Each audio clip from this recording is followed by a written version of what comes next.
Hello and welcome to Wombs with a View. I'm Naomi from Make More Noise. Today I'm joined by very special guest, Danny, who is from Australia. She has an Indigenous working class, vegan, radical lesbian feminist who's passionate about building sisterhood between women, both locally and internationally.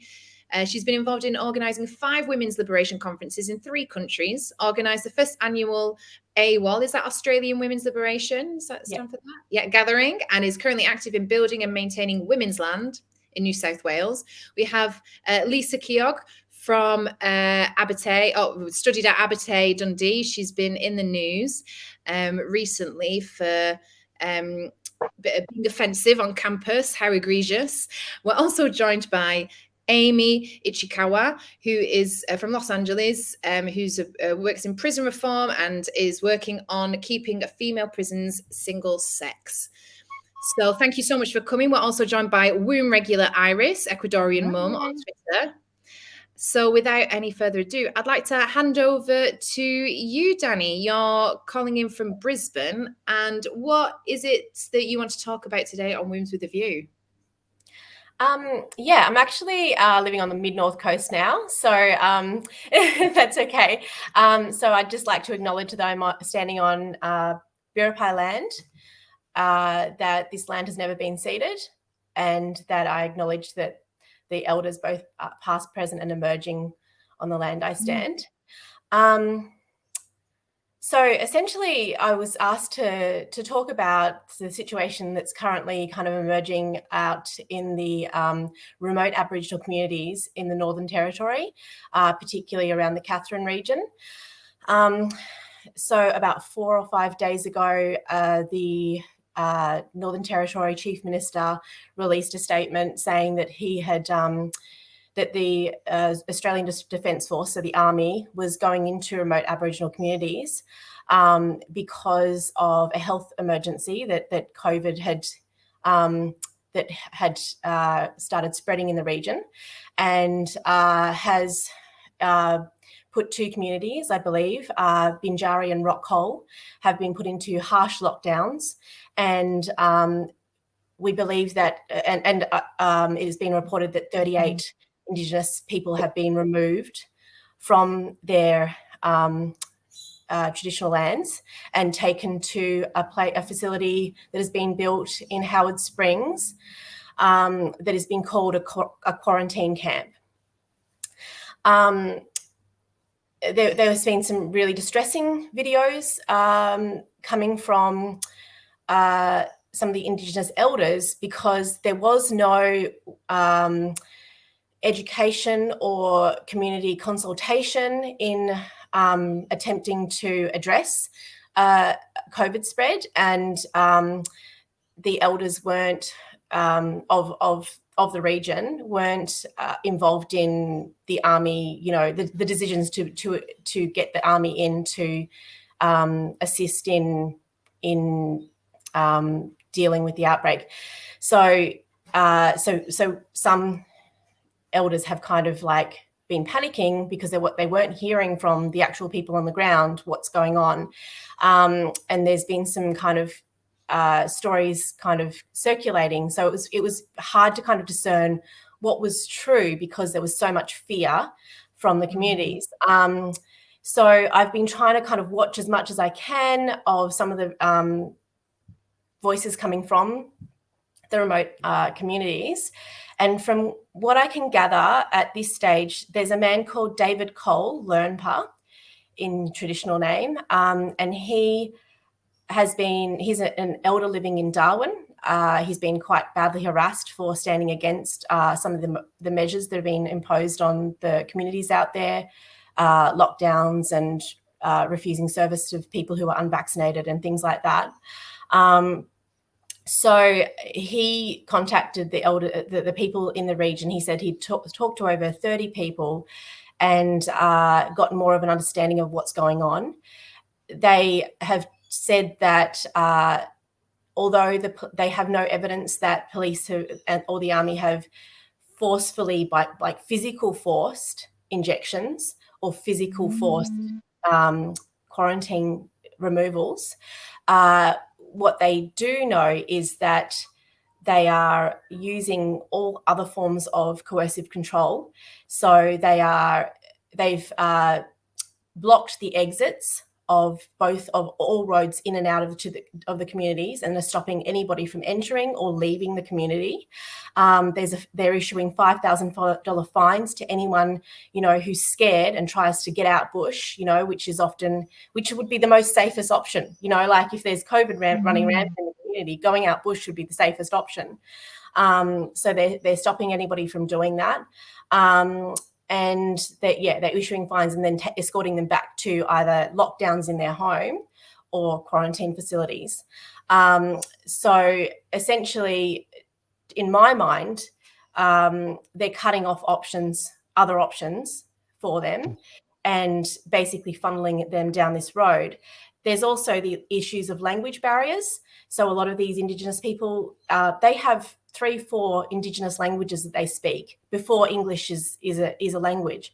So the police and authorities and army and health officials are coming into these communities, and the level of understanding may not be there, and then they will be using coercive control tactics, like saying that if they catch this disease, they're going to die, so that the only way they can stay healthy is to get the injection. So not telling the truth about what is actually happening.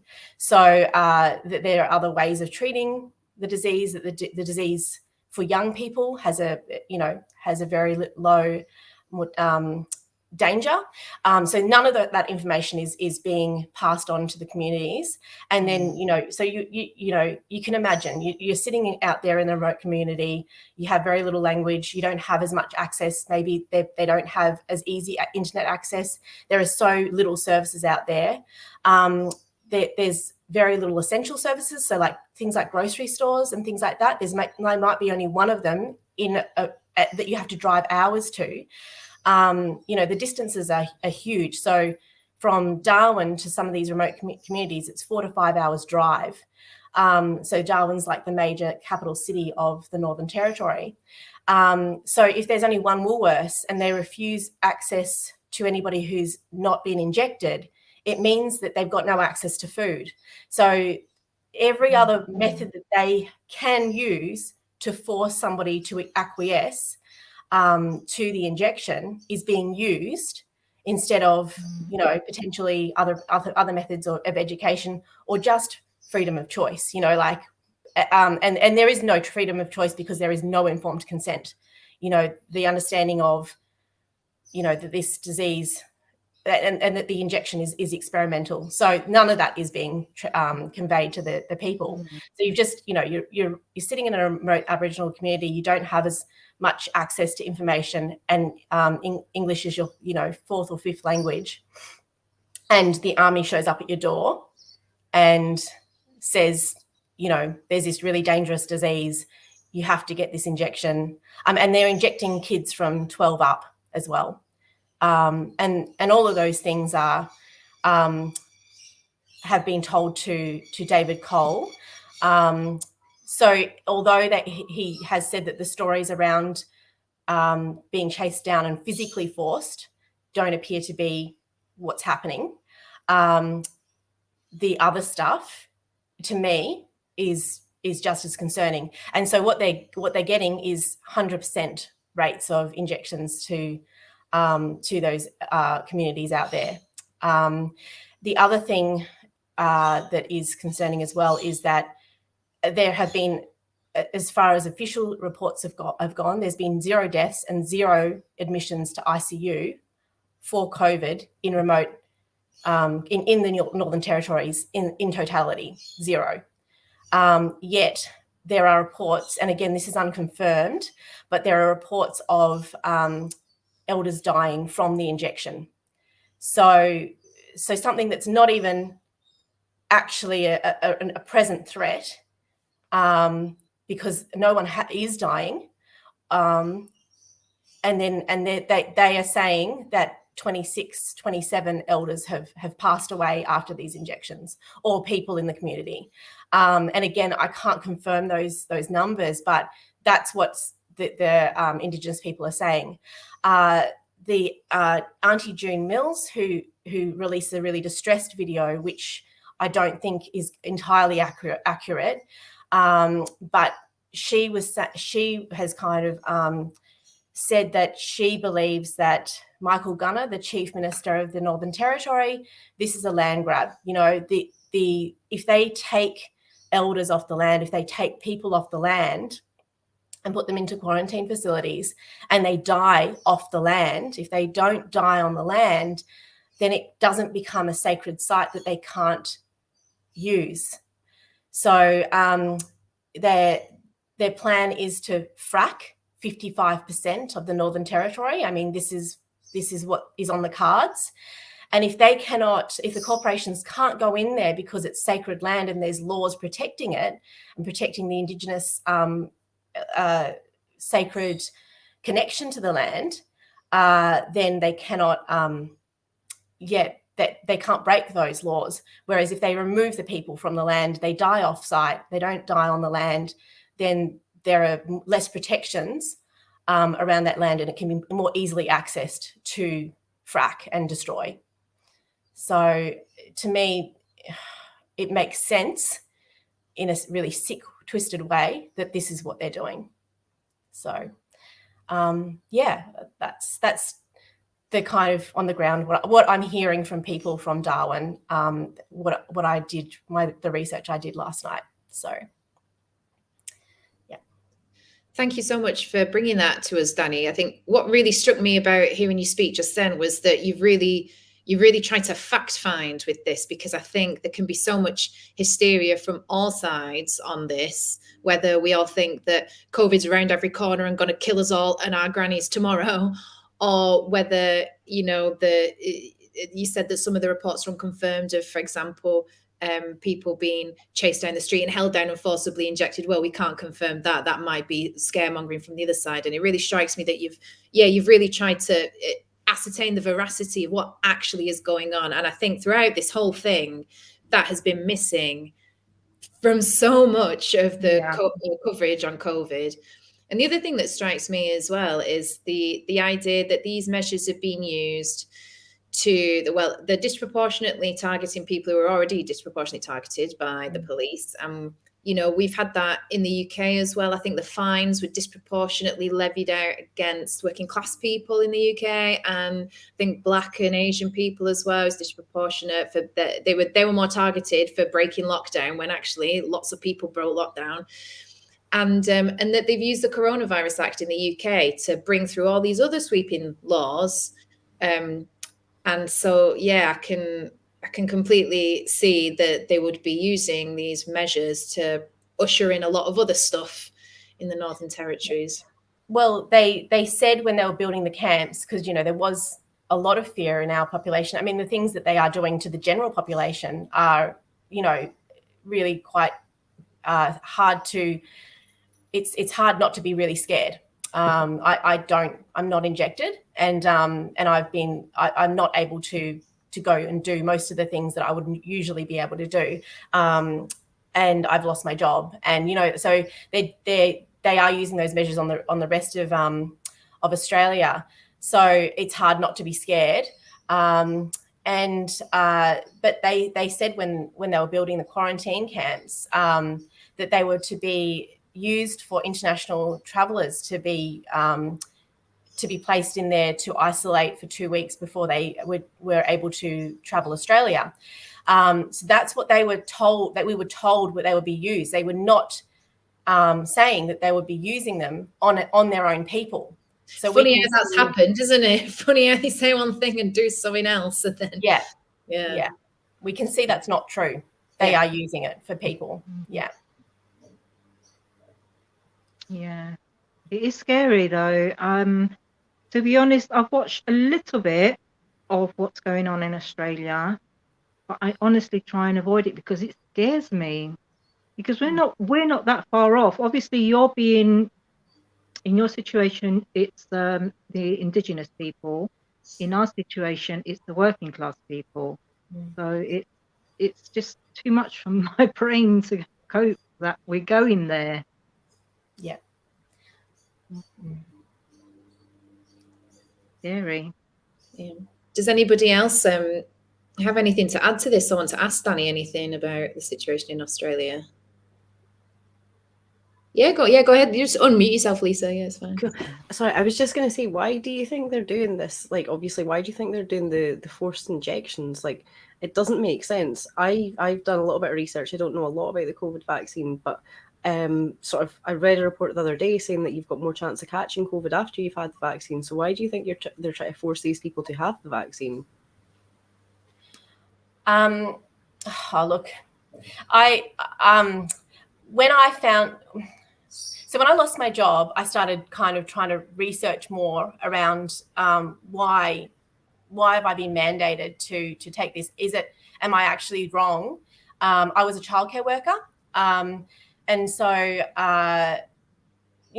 children are young people, myself, healthy 40-year-old, we aren't at serious risk from contracting COVID and getting really seriously ill from it. So to me, and all of the reports that I'm reading are saying that natural immunity is far superior to the injection anyway. So to me, it was a no-brainer that I would be much more, make more sense for me to catch it, get sick, stay home, and then go out into the world with my natural immunity. So when I kind of went, okay, what's going on here? I've lost my job. Like, maybe I'm wrong. And I started researching more. It takes you down some pretty scary paths, and the fact that it's happening globally, and they are using it, like Naomi said, they are using this COVID as a way of driving control over the population. And we're just seeing some extreme examples happening in the Northern Territory. And the amount of lies that are being told by the mainstream media, I cannot get my head around it any other way than to say that there is something else, something much bigger than what is on the surface going on, that this has got very little to do with health, and that massive corporations have a very, big interest in a compliant population. And identified population, like if they can pull up your details on a computer screen in a split second, then that's much easier for them to control your every move. If they can say to you that you have to get this injection or that injection before you can be employed, or you have to whatever hoops they decide that you have to jump through. So we're seeing that happening in the Northern Territory. Just that's the ultimate goal. The land and breaking those connections to the land is the ultimate goal there. In Melbourne, it's breaking small business. We're all using big business now. We're all shopping at Woolworths and Coles and all of the places that are owned by the big corporations, and Bunnings. Bunnings has done a freaking roaring trade here because everybody's doing work on their houses. So the only way I can understand it is that that there's a much bigger picture. As well, I think everything's kind of going digital, isn't it? They're trying to digitalize money and all that sort of stuff. So that kind of, without sounding a bit crazy, it makes me think there's a sort of great reset on the way, sort of digitalizing everything, having tabs on everyone, on what everyone's spending, getting rid of cash. And it's quite scary that way. Yeah. And I'm not the kind of person that would usually go down that road, but then that's the last couple of months of doing the research and then seeing it play out in real life, in real time, even just on my own life, and then seeing what's happening in the Northern Territory. I mean, the government has never, ever, ever cared one iota about the health of Indigenous people in remote communities. They don't care about the urban Indigenous communities. They do not care about Aboriginal people in this country. Like the government and the politicians do not care. So nothing they are doing. Like, why didn't they invest all the money that they built that quarantine centre, that could have been invested in housing and community services for the Indigenous people in those remote areas, so they weren't in 30 people to a house. These are the reasons that they're telling us that they must take the community out, because there's 30 people in one house, you know, and that's why wasn't that money invested in building those? And there were, like over a decade ago, there was a big intervention. And again, the military was rolled out into the Indigenous communities. Again, they didn't sort out housing. They didn't sort out schooling. They didn't sort out the infrastructure, that the healthcare system for Indigenous people out there. None of that. All of that money went into the pockets of white bureaucrats who have absolutely no connection to community. So anybody who's saying to me that this is for the health and protection of Indigenous people, they have no idea. They have no idea about what actually governments care about and what Indigenous people need, in terms of they should be the ones taking control of their own health destinies, the communities and the leaders out there. The one heartening thing about all of this is that, you know, there are some leaders out there who are contacting see, this is the other thing. We don't know when which community they're going to hit next, you know, which community is going to be descended upon by the police and the military and coerced into taking injections and coerced into removal to quarantine camps. So essentially what they're doing is trying to ring around all of those remote communities and say to them, you must give us, you know, make sure that you've got your live streams ready, make sure that you've got everything ready to start documenting and recording what's going on the ground, because we can't see. We've got no knowledge about from the people from Binjari. There have been some communications released, but they seem quite sanitized to me, like somebody, not somebody from the community has written them. And so there's no, and I'm sure that there are some people in the community who truly believe that they are like the military and police and healthcare workers are there to help. You know, I do believe that there would be some people just here. There's a lot of people who think that these measures are absolutely necessary. They believe those things, and I guess it depends on which side you fall on. But to me, it's too scary to me to see them taking people off the land. Yeah, it must be scary for them as well. Yeah. Because while you're saying there's some that truly believe that they're there to help, there's also the others who have no idea what is actually going on. And they're scared as well. Yeah. So, but some of the leaders are kind of saying to them, like, you know, just be ready when they come, and also trying to disseminate information like that you can say no. You know, do these people know that they can say, no, I don't want you to put a needle in me. No, I don't want to be removed and placed on a quarantine camp. Because if they don't know that they can't say no, then they aren't consent. That's not real consent. And what about the consequences of them saying no? We don't know what that is. If they've all like just kind of been freaked out, the police and the military are here. They're telling me that there's a big disease coming and I must go. You know, and there's no capacity to say no. So yeah, like there's some leaders out there trying to build awareness in the communities, trying to say to them that they do have the right to say no. But the problem is that, I mean, their rights matter very little if they can't access the grocery store and buy food. Where do you go from there if they can't, you know, get on the road and drive out of the community to get help? Yeah.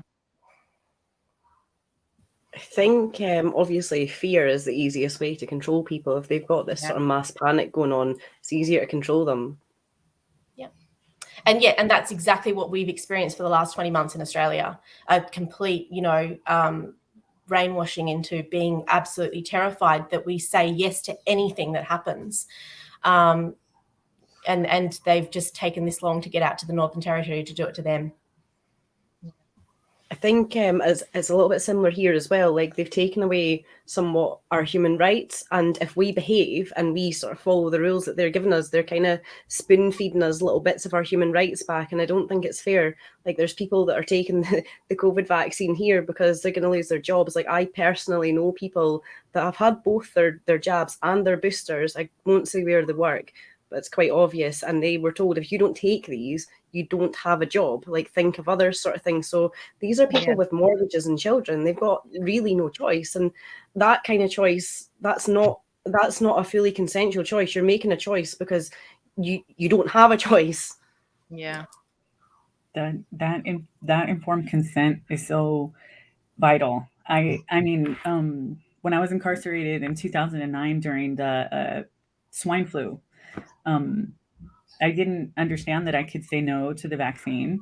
I didn't know that we had an option because my housing staff, who has since been, he's no longer working there, he was fired, told me that I had to get it. Said, well, you guys have to get it. If you don't get it, you're going to go to administrative segregation. So, Wow. you know, it was my first year. I had just gotten there. I didn't understand, and I didn't want to get in more trouble. I was already in prison. So I got it. And I mean, I don't want to sound crazy either, but I can't have kids, and I don't think that was a problem before that happened. And I'm not the only one, so there's a lot of totally sinister stuff going on, and I think there's no way to deny it anymore. The government doesn't want to save us. They don't want to help us. They don't want to make us healthy and protect us against this big bad wolf. It's always been about compliance and control, and making it just easier to corral us like cattle, like animals. And what's happening in Australia is in the States, it's happening on a like a media level. All of the commercials, the advertisements, they're so manipulative. They're so pinpointed directly towards minorities. It's like a evil genius plan to get everybody to comply. All the radio stations are all the commercials are ethnically created just for this type of people, in this language, in this vernacular. It's intense, and it's like a movie. I don't know. On the daily, I will pick up on something, and it's some kind of intense manipulation. It's a mind game, and I can only imagine what it would be like if I didn't speak English or have access to any information at all. It's terrifying. Yeah. I think as well, like if you don't take the vaccine, like people sort of vilify you. You're looked at as like an outcaster. Now, I personally haven't had the vaccine. That's my choice. I'm 29. I've had COVID. I walked it off. But I wouldn't discriminate against somebody that has had the vaccine. I wouldn't say to somebody, oh, don't take the vaccine. But I've actually got friends that have said to me, just take the vaccine. What's the worst that'll happen? If you can't have kids, you've got kids anyway, and things like that. And it's like, well, I don't want to put a drug into my body that I don't know enough about. I would rather have the information. I'd rather it had been rigorously tested a bit more. And then perhaps I would consider taking it. But when they're taking the choice away, it kind of makes me stop and think, well, why are they taking the choice away? Like I had COVID just like last month or the month before.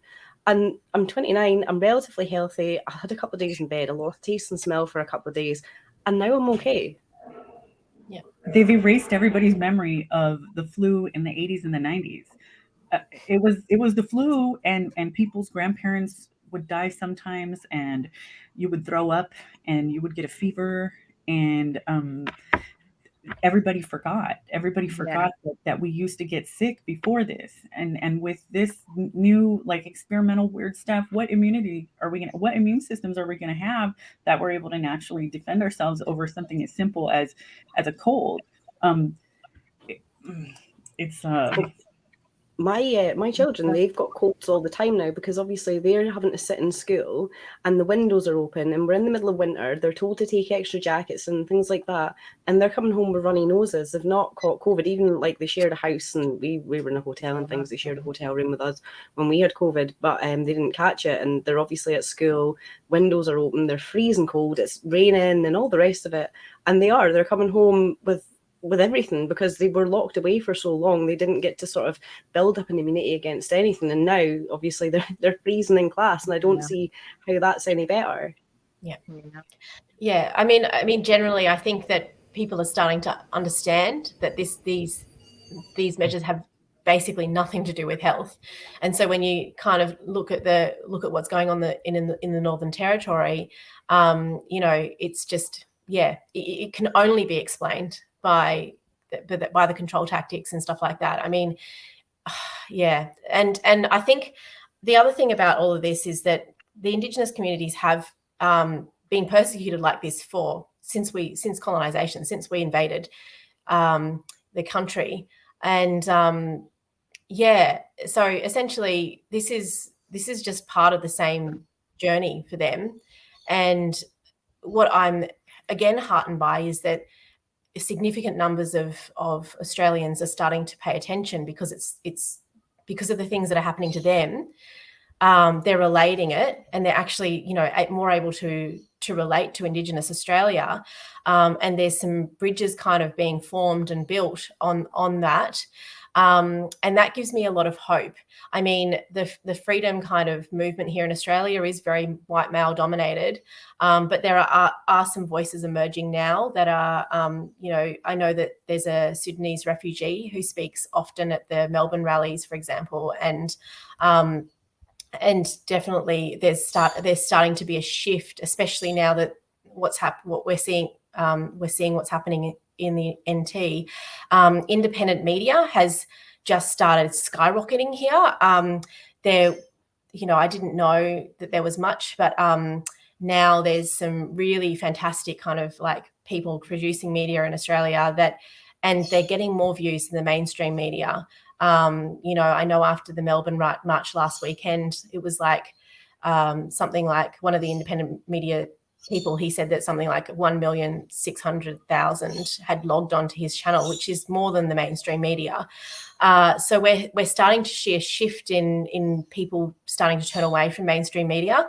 And hopefully, as we see, what's happening in the Northern Territory, we link it to the things that are happening to us. We actually have more empathy and more understanding, because there was a general I think in Australia, it was more apathy. We just don't care. We just don't care unless it's happening to us. We don't care. So it's sad that it's taken that it actually had to affect the rest of us before we actually paid attention. But it's good that there's some, spotlighting of what's happening, what's been chronically happening since colonization, since invasion, that finally we're starting to see just normal everyday people starting to understand a bit more and have more empathy, and even for that to happen. So it's good to see that, at least. We don't see any of that like in the States. There's like a full-on blackout of information that's like on the mainstream. I have to go watch the channels that people would probably accuse me of being a maniac for watching in order to see even a sliver of what's going on. As a matter of fact, I was just digging for a friend in Australia's contact information because I was concerned. I wanted to know what was happening. And then magically, I wound up here. But there's no way for us to really know, because they don't want to provide it. It's so intentional. It's totally intentional. That's why when COVID first started, I started calling friends in different countries on a daily to find out what was really happening, because it's so controlled. The media in Australia, the mass media in Australia, is completely washing everything away. Like we have unprecedented numbers of people on the streets right now. Unprecedented. There was an estimate of up to 1.3 million on the streets last weekend. That is just, and these are just everyday families, kids, all range of colors, all range of backgrounds. I was marching alongside people that I would never, ever in a million years, that, and watching politicians that I have been abhorrent in the past, really bizarre shifting of what's happening, things turning on its head. People I thought would be my allies in this are actually my loudest critics. It's just crazy. And the propaganda coming from the media is so ubiquitous. It's absolutely washed away. And no coverage. The coverage of the protests, the mass movement that's happening here is just absolutely skewed, calling us right-wing fascists, all this stuff that's just absolutely not reflective of the marches that I'm going on and the people who I'm seeing speaking. That's why people are starting to turn away from that and actually start looking at the independent sources, because they're actually telling more closer to the truth. And we can't access, and I believe that's happening in all countries, that it's not just happening in the US. And that's why at the end of the day, I feel like this is much, much bigger than, it's much bigger than just Australia. It's much bigger than just the US. This is global, and the washing out of the mass protests. Ordinarily we would be reporting on any protests that happen in other countries as well. And there's huge protests happening in Europe. None of those are being covered on the mainstream media here at all either. So it's not just our own protests, but we're not covering all the things that are happening over there too. Also, local councils in Queensland have started resisting and voting, as like Queensland has just tried to introduce mandatory vaccinations, that people cannot shop in certain stores and go to cafes and stuff like that without the injection. So local councils in Queensland have actually started banding together and basically kind of responding back to the governments, the state governments doing these, issuing these regulations, and saying, no, we're not participating in this. You haven't consulted us. You haven't done long-term studies on how this is going to impact small business, how this is going to impact on our communities. We resist these mandates. And again, those little kind of things, you have to find that out from independent media to find out what the councils are trying to resist this. If you only watch the mainstream media, you wouldn't know half the things that are going on in this country right now. Well, thank you so much for bringing that story to us, Danny. Hopefully by people watching this, they'll get a little more of a sense of what is actually happening on the ground in Australia and not filtered through some news agency with an agenda. So thank you so much for bringing that to us. Thank you for the opportunity to speak. I really appreciate it. I've been so stressed about all of this. It's so nice to have an international platform. Well, exactly, and we like to facilitate lots of different conversations, sometimes awkward, sometimes difficult ones, and with people from across the globe as well. But yeah, thank you for bringing that. So yes, from Australia to Scotland, Lisa, I was wondering if you could tell us a little bit about what happened to you and why your name might be a little familiar to some of us on the feminist scene in the UK, or those who are interested in free speech and censorship and things like that. So basically, I was in the last couple of months of my degree, and I'd taken a class called Gender, Feminism and the Law. We were talking about women's rights and equality and all the rest of that sort of stuff. And somebody had said about trans women not having equality, or I can't remember exactly how we got into the subject. And then I had mentioned about, trans women's not actually like a woman, and at which point I was asked to define a woman, which I thought was really odd because it was a law class. And I was like, well, I kind of looked myself up and down, and I'm like, a woman's a person with a vagina and the ability to reproduce. And then everyone went mental. Like, I'm not even talking like a little bit mental. I mean, I got called a typical cis white girl. So I had to Google what cis meant as well, because I didn't know any of this sort of stuff. Like, I didn't have social media or anything like that. So I genuinely didn't know about this kind of stuff. So I'm Googling, what does cis mean? And Then I'd brought up in the next class, I did a little bit of Googling. So the next class, we were talking about, again, equal rights. And I had said, you know, I'd cited the Fallon Fox fight. And I said, well, it's not really fair that they made a biological man fight with a woman. And they're like, oh, well, you can't say that. And I'm like, well, no, because the man is going to be stronger than the woman. Like Fallon Fox was a man until he was 32-year-old. And then he transitioned into a woman. So he's still going through like male puberty, and like he's still got the benefits of a man's body. He's just obviously got fake boobies now and some hair extensions or whatever. Doesn't make him like a woman. He's still a man. So they were like, oh, that's so transphobic. And I was like, well, it's not transphobic. I'm just saying it is.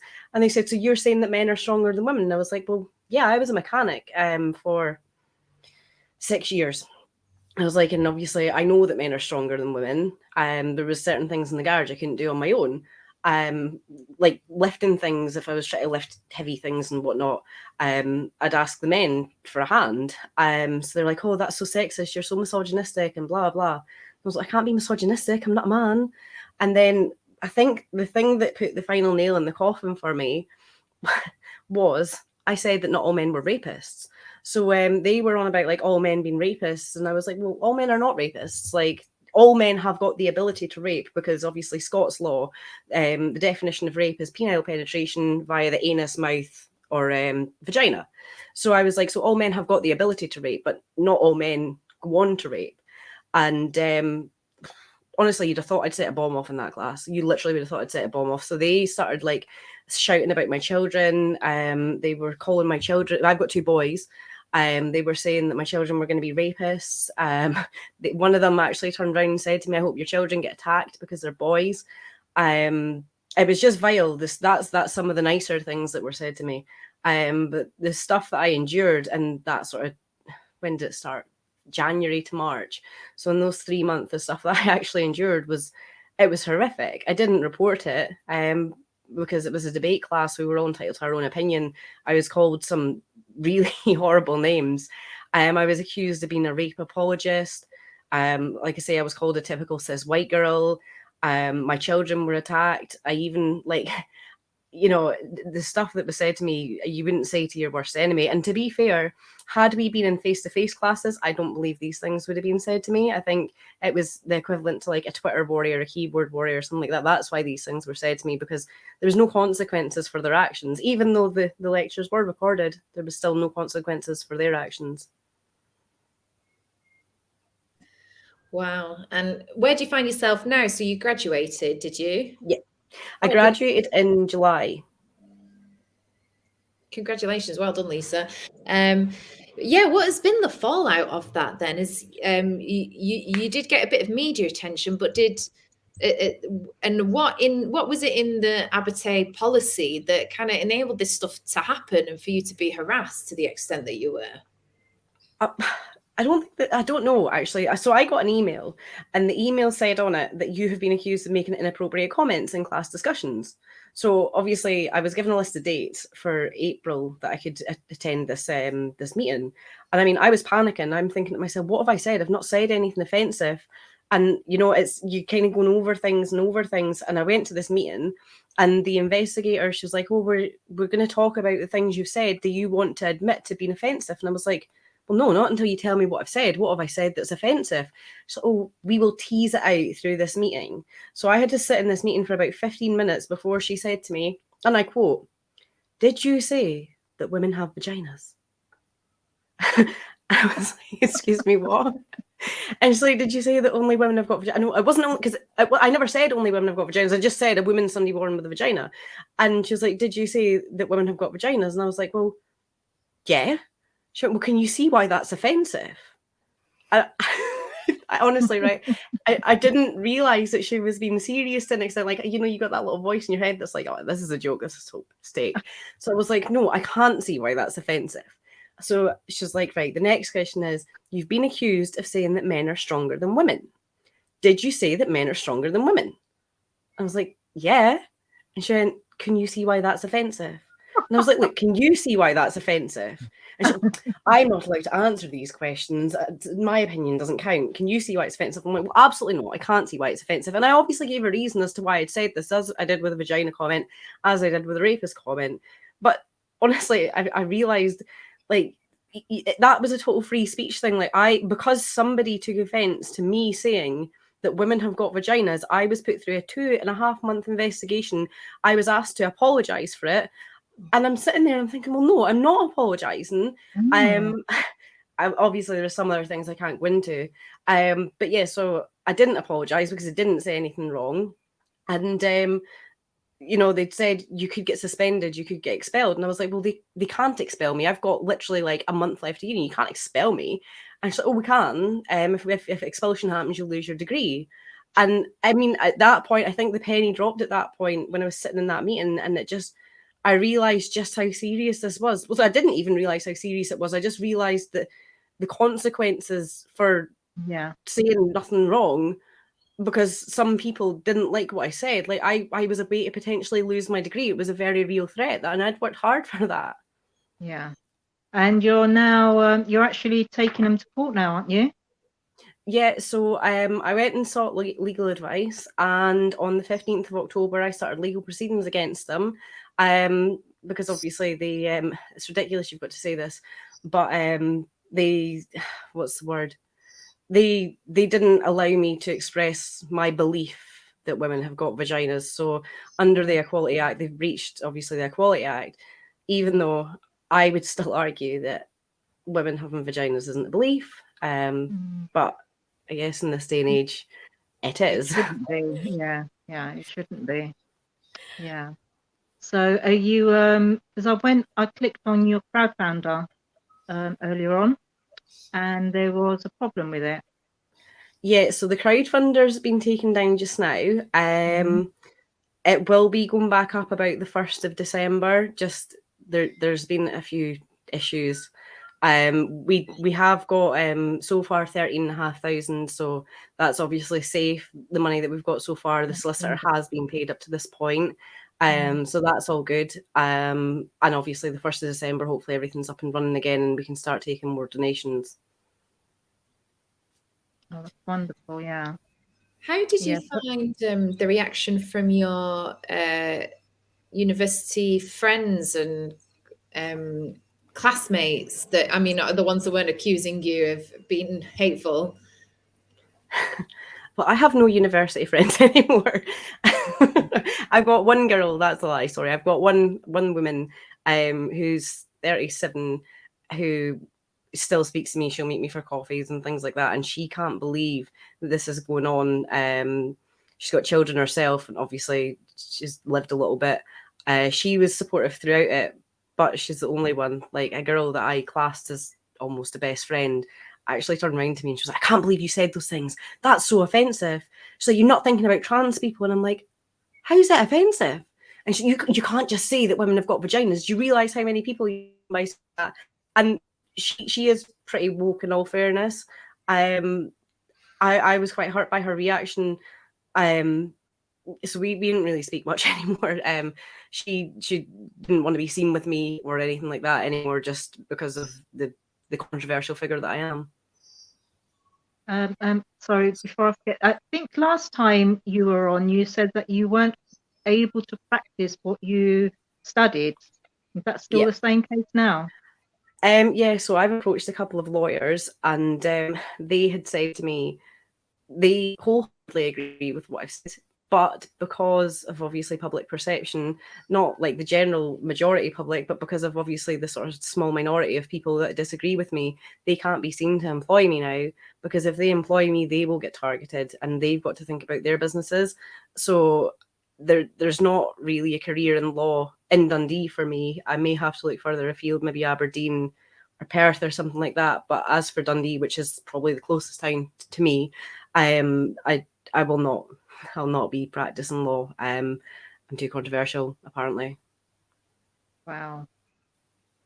All because I told the truth and because I didn't back down. And obviously I'm not going to back down, even all this stuff now. I'm not going to back down. I'll never back down. Mm-hmm. I'm not going to apologise for something that I did that wasn't wrong. Even I think it was on BBC Women's Hour, and Emma Barnett tried to get me to feel remorseful and apologetic for what I'd done. She asked me like 3 times if I regretted saying what I said, and I didn't, because I didn't say anything wrong. And even now I have an understanding a bit more of like women's rights. and the whole trans movement and things like that. And even with that in mind, I still stand by that I said nothing wrong. I've actually got transsexual friends now who said you didn't say anything wrong. Like a woman is born with a vagina. I was born with a penis. I am biologically a man. So, you know. Yeah. So before that happened, you didn't really have an idea about what was going on, this war that we're in at the moment. No, I honestly, and I know it sounds really hard to believe, but I didn't have social media, and I wasn't like going out drinking or anything with the people at uni. The 3 people that I did speak to at uni, they were all older, and we didn't talk about that sort of stuff. It was, you know, general boring mum stuff and all the rest of it. So I would go to uni, I would get the work done, I'd pick the boys up from school, I'd get home, I'd get their tea cooked, I'd get them to their classes. I didn't have social media. I didn't really watch YouTube or anything like that. I was too busy sort of mumming and studying. So yeah, I genuinely had no idea about this sort of stuff, and I'm still learning now. Like there's still a lot I don't know about it. But it was like sense? I just kind of walked in. Did it make sense once you did realise? Did it make sense to you once you did realise what was happening and your way of thinking about it? I guess a little bit. Like I understand what's going on. I understand obviously the eradication of the word women, and I understand like the we are like under threat. Women are under threat now because obviously you've got these men that, to be fair, don't even have to dress as women anymore. They can literally just walk into a women's changing room and say, "Oh, I'm a woman today." So I understand all of that. But when I said obviously what I said, I kind of walked into it with my eyes closed. But if I could go back in time and know everything I know, I still would have said the same things. Yeah.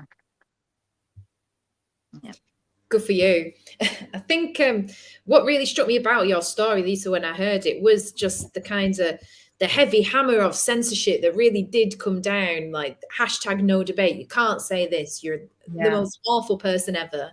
And I think I've seen a lot of parallels in the way that any sort of discussion of the harms of lockdown or any of the nasty stuff they've been putting in the Coronavirus Act in the UK and other laws around the country, any discussion of that as well, it's the ban hammer straight away. It's if it's not internet censorship, it's social censorship, it's no debate, it's the high amounts of emotional manipulation as well. You know, you were just saying the way that they were speaking to you in the meeting where they just leveled loads of accusations at you. There's a lot of emotional manipulation goes on as well. As Danny was saying, the communities in the Northern Territories, like, you don't want to die, do you? Or you don't want your elders to die, do you? I just feel like there's a lot of parallels there. But yeah, what's in the future then for you, Lisa, after all of this? Well, hopefully somebody will eventually give me a job. But just now, obviously I'm just trying to concentrate on the court case. I'm not setting my hopes too high that I'll be in employment anytime soon, just with everything that's happened. I'm going to run for local council. Hopefully I can make some positive changes doing that. And we'll see what happens after that. But as for now, I don't think I've got a law career in the near future. Oh, we'll put your LinkedIn profile as a ticker tape. Hi, Lisa. Well, thank you so much for that, Lisa. Also, Danny, did you want to say something? Yeah, I just wanted to say I feel like in many ways, having lived through, 20 years of the turf wars, I kind of was like, this is, it's almost like they tested the social measures of how to make people believe absolutely insane things by telling us that men are women and women are men, and like, I feel like the same methods of control that they used on us for me, I went through it for 20 years. They tested it on doing that, and it works. It works. Like, if you cut everybody off from their social networks, Lisa, not being able to be employed, that fear, it works on the majority of people, that they will start saying whatever they've been told to say, believing whatever they've been told to believe, just because the consequences are too scary. And then the mass censorship of women, And I was part of the fight in the UK, the start of that kind of fight in the UK. I was there in 2013. We organised RADFEM 2013, and the backlash was just intense, you know. And they tried everything they could to make us not speak. And I'm just like, they tested those methods of control, by telling us that men are women and women are men, and anybody who believes otherwise is an evil TERF, not having any kind of actual logical arguments, but just those words, TERF, you know, like all those words that they use on it, bigot, transphobe, you know, all those words that they use on us. And we're seeing the same kind of methods being used right now. Anti-vaxxer, you know, conspiracy theorist, all those kind of words to try and, you know, quash our spirit. And the same consequences, losing our jobs, losing our social networks. You know, half my family doesn't talk to me anymore. Like, it's just, you know, these are just so many parallels there, Lisa. And I'm really sorry that you're going through it now. It's horrible to go through. I went through it too. And it's just the worst. You feel like a social pariah. And I felt like when this all started, I'm like, fuck, I'm already I'm already a social pariah for being, you know, a lesbian feminist and, you know, a vegan and all the other things that I'm like on the outside of society already. And now I'm an anti-vaxxer as well. I'm like, great, this is just fantastic, just what I needed. Yeah, thanks for that, Daddy. It's so true. I'm so glad you've said all of those things. It's so true. Yeah. And yeah, when DJ Lippy and I first started speaking up about the lockdown, we said the exact same thing, as if we're not evil enough, now we're going to be doubly evil by talking about how harmful lockdowns are. But thank you so much for that. And thanks for that, Lisa. I was just going to say, if you're going to sin, like Mary Daly said, if you're going to sin big. Yeah, true. True. Yeah. Our final guest is Amy. And yes, Amy, what would you like to talk about on the channel today? Well, first I have to say, Lisa, I did the same thing. I didn't know anything. I had no idea that, okay, this is going to sound really ignorant. I had no idea how controversial women's rights were. I thought everybody would want women to have rights, right? Who doesn't want women to have rights? Oh, everybody. And you're not the only one. Yeah. I was so, I figured, oh, I'm going to go to the WeSpa protest. I'm going to go here. I'm going to meet some women and this is great. Nobody doesn't like this. And I was like, oh, there are people that are in like major opposition to all of this, to reality, to our freedom of speech. In the lawsuit that we just filed with Wolf, one of the major complaints is that you can't say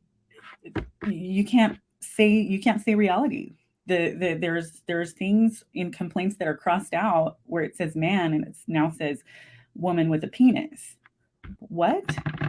So, you know, you already feel pretty bad when you're in prison. You know, it's and you're supposed to, and we all understand that, and we're okay with that. It's normal, but then to have these falsehoods forced upon you at the same time, it's really intense. The feeling of futility has got to be overwhelming in there. It's a super oppressive environment.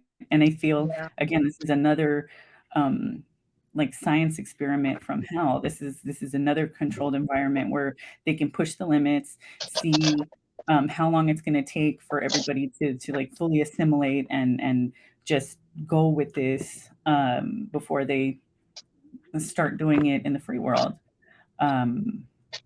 This is why we're trying to do very simple things, little things, just to make people feel remembered and make the women understand that it's not going to be on the news. No, the cops are not going to be talking about it, but we are out here doing all that we can to make sure that their basic human rights are available, because it's to the point where they've been stripped of everything. As if you could get stripped of more when you go to prison, they've been stripped of what we didn't even realize was strippable.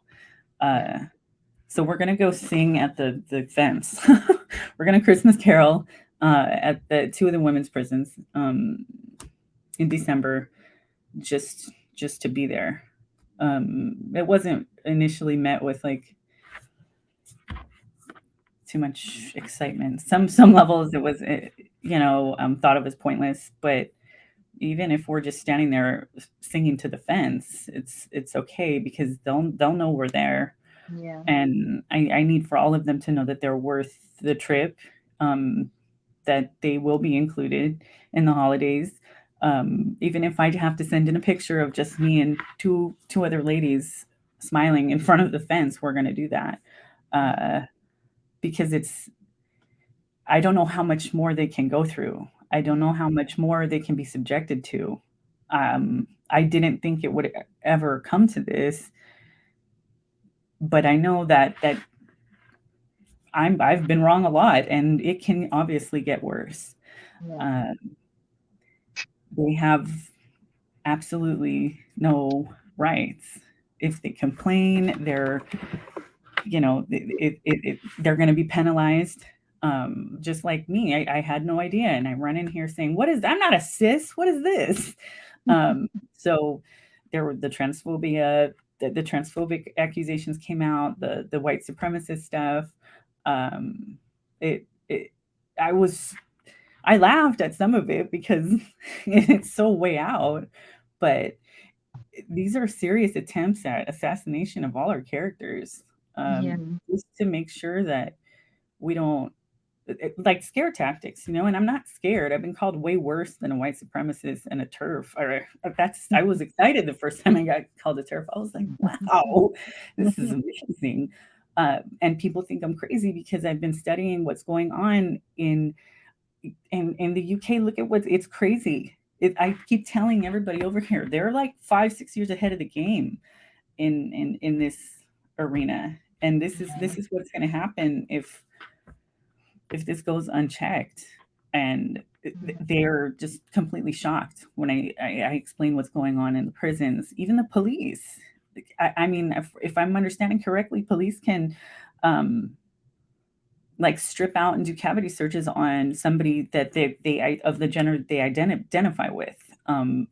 That's really intense. That's really wild. I don't think that the United States is ready for all this. They think it's hidden under this flowery language that leads them to believe that this is really good. This is what's best for a marginalized community that, for some unforeseen reason, is comprised with a large amount of angry white men. The same people that everybody is upset and feels oppressed by are now the most marginalized community of victims. But I can only say that here. Would you say, does the general population really care about women in prison without all this trans thing? No. No. And I know that it is convenient now that this could be used as leverage to help reformat laws and make sure that women's rights are existent. And that's okay, because it's win-win. It's long overdue, but it's okay as long as it happened. It happened. And just like what's going on in Australia, it's sad it had to happen like this, but it's still happening. I just want to keep focusing on that, because otherwise I'll get sidetracked in a heartbeat and forget where I'm going. But it's intense. It's intense. The whole, just the forgotten. It's a lot. And I can't imagine still being inside and knowing that your safety and your mental health are of zero importance at all. That this is it's completely irrelevant. It's not thought about when legislation creates laws that affect every second of your life.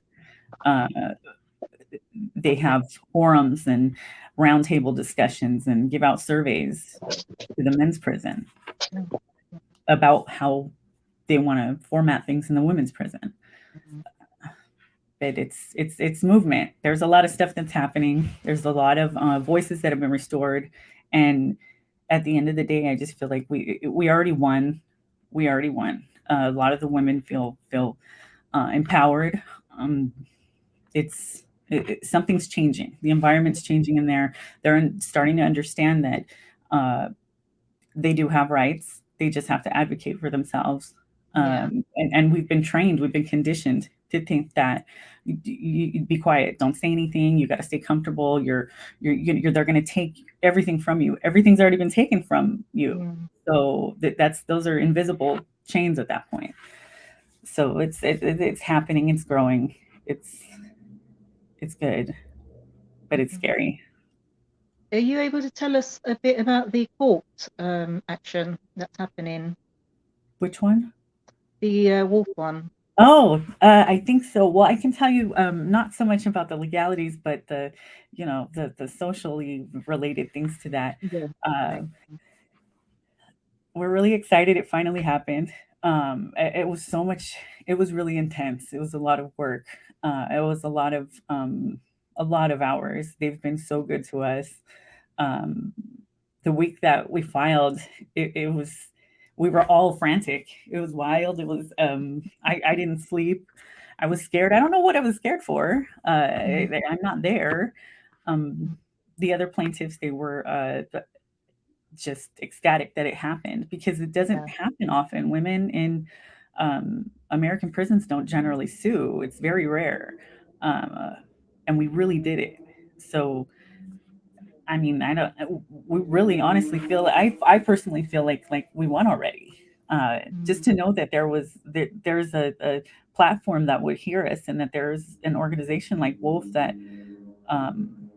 took us under their wing immediately and has taken really good care of us from the day we met. I mean, they cry when I cry. They've gotten attached to everybody involved too.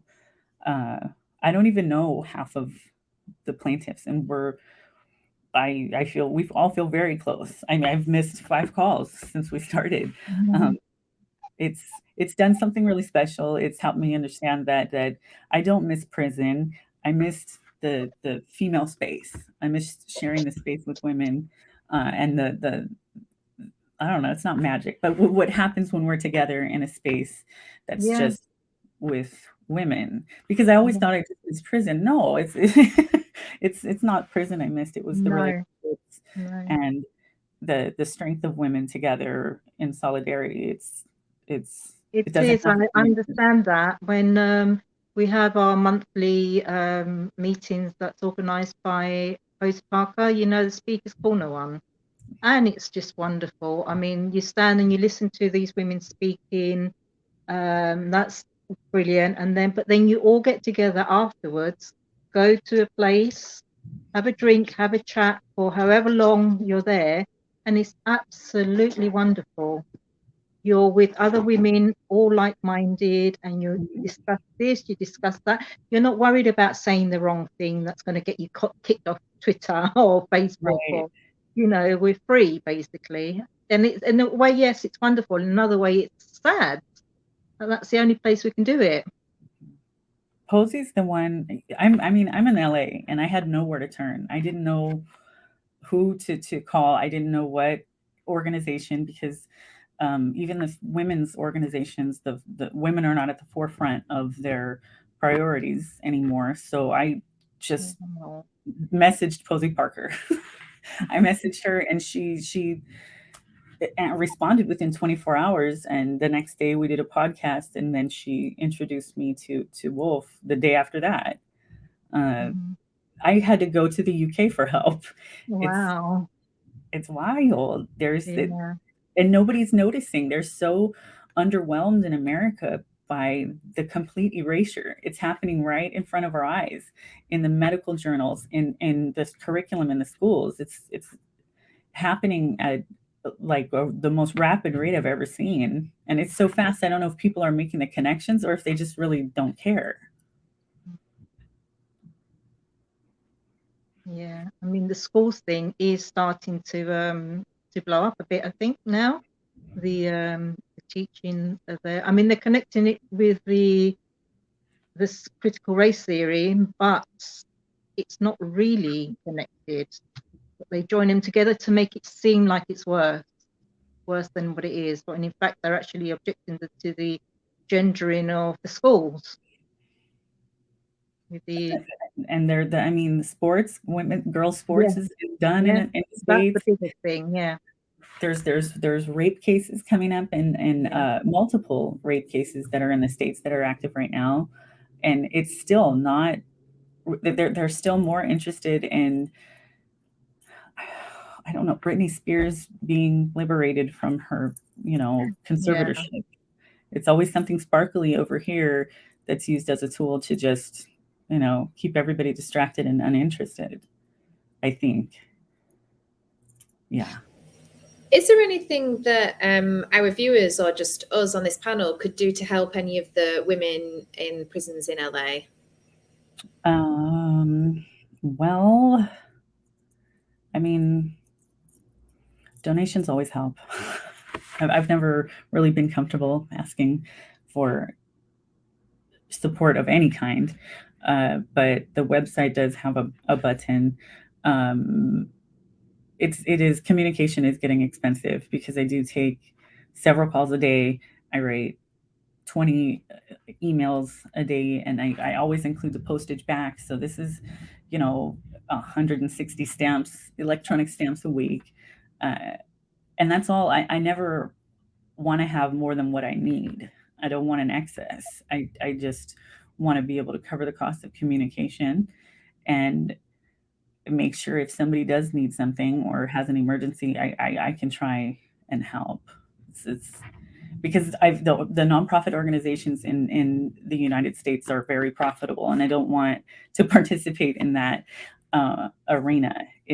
I don't want to be beholden to large, donors, or have to sway or politicize me just trying to be a friend to the incarcerated and help them get out. I really am trying to avoid that, and it's difficult. So I'm okay with being broke for for now, at least. But that would be helpful, just a little. Great. Well, thank you so much, Amy. If you let us know a link of where people can go, if they want to donate, we'll put that in our YouTube description so people can click on that. Well, we've certainly covered lots of really interesting issues today, and I think it's been a really, really important episode. So thank you so much, everybody, for coming on. I've been Naomi, we've had Iris, we've had Danny, we've had Amy, and we've had Lisa. This has been Womb with a View. Thank you so much for watching, and tune in for the next one. Bye. Bye.